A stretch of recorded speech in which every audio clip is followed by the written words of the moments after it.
Hustisya ang singit karon sa higala sa usa ka public school teacher ug cartoonist nga gipusil patay sa Libak, Sultan Kudarat. Dugang detalye sa report ni Jess Tony Humamil. Gikondina sa mga higala ug kaubanan sa trabaho ang pagkamatay sa usa ka cartoonist ug public teacher sa Libak Legislated National High School nga si Teacher Benhal Kahil.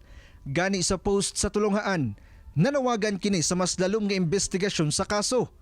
Sa Facebook post sab sa DepEd Sultan Kudarat, nagpaabot og pahasubo ang ahensya sa nahabiling pamilya sa biktima.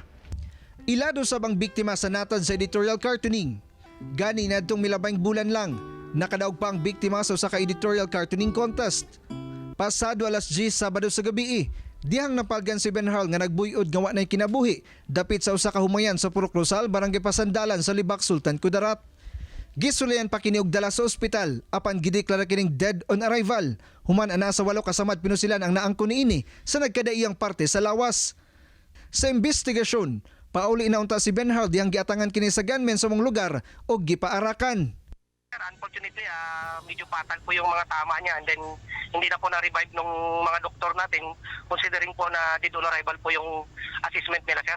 Meron pong tama sa ulo, sir, sa katawan, sa paa. Wala kuno nawala ang mga gamit sa biktima.